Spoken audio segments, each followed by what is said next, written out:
कल्पना कीजिए, एक सुबह आप उठते हैं और खबर आती है कि मिडिल ईस्ट में जंग और भड़क गई। तेल की कीमत अचानक $100 के पार चली गई है। पेट्रोल डीजल महंगे हो गए हैं, महंगाई बढ़ने लगी है और बैंक ब्याज दरें बढ़ाने की तैयारी कर रहे हैं। अब सवाल यह है कि इसका असर आपके घर के सपने पर क्या पड़ेगा। क्या ईएमआई इतनी महंगी हो जाएगी कि लाखों लोग अब घर खरीदने का प्लान ही टाल देंगे? और अगर ऐसा हुआ तो क्या भारत का तेजी से बढ़ रहा रियल एस्टेट बाजार अचानक रुक सकता है? दोस्तों, आज के इस वीडियो में हम समझेंगे कि अगर मिडिल ईस्ट की जंग लंबी चली तो भारत के प्रॉपर्टी बाजार में क्या सच में बड़ा झटका आ सकता है। दोस्तों, मिडिल ईस्ट दुनिया का सबसे बड़ा तेल उत्पादक इलाका माना जाता है। अगर यहाँ युद्ध बढ़ता है तो सबसे पहले असर कच्चे तेल की सप्लाई पर पड़ता है। जैसे ही सप्लाई पर खतरा बढ़ता है, अंतर्राष्ट्रीय बाजार में तेल की कीमत तेजी से ऊपर जाने लगती है।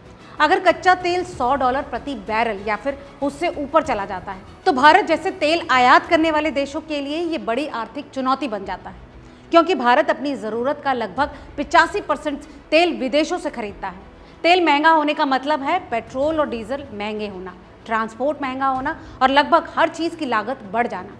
अब सवाल ये आता है कि अगर महंगाई बढ़ेगी तो आरबीआई क्या करेगा? जब तेल महंगा होता है तो पूरे देश में महंगाई बढ़ने लगती है। खाने पीने से लेकर कंस्ट्रक्शन मटेरियल तक सब कुछ महंगा होने लगता है। ऐसी स्थिति में महंगाई को कंट्रोल करने के लिए रिजर्व बैंक ऑफ इंडिया को ब्याज दरें बढ़ानी पड़ती है। और दोस्तों, अगर ऐसा होता है तो होम लोन पर मिलने वाला ब्याज भी अब महंगा हो जाएगा। एक और सवाल, ईएमआई महंगी होगी तो घर खरीदने वाले भी घटेंगे, क्योंकि जैसे ही ब्याज दरें बढ़ती हैं होम लोन की ईएमआई भी बढ़ जाती है। मान लीजिए किसी व्यक्ति ने 50 लाख रुपए का होम लोन लिया। अगर ब्याज दर सिर्फ 1% भी बढ़ती तो उसकी ईएमआई हज़ारों रुपए तक बढ़ जाती। यही वजह है कि जब होम लोन महंगे होते हैं तो बहुत से लोग अपना घर खरीदने का फैसला टाल देते हैं। इसका सीधा असर प्रॉपर्टी डिमांड पर पड़ता है। अगर युद्ध लंबा चलता है तो रियल एस्टेट सेक्टर को दोहरी मार पड़ सकती है।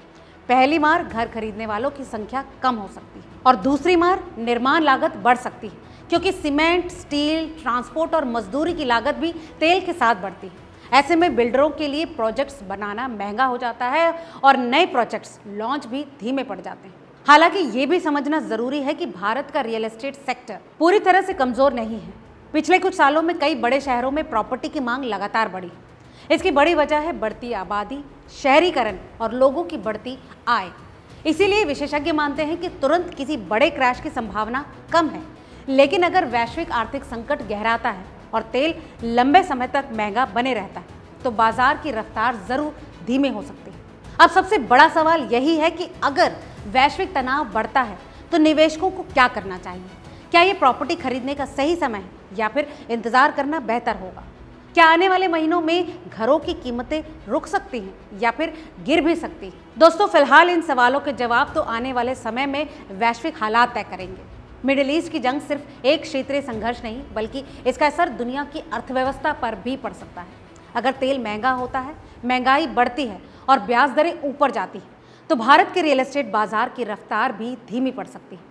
लेकिन सवाल ये भी है कि क्या ये सिर्फ एक अस्थायी झटका होगा या फिर आने वाले समय में प्रॉपर्टी बाजार में बड़ी हलचल देखने को भी मिल सकती है।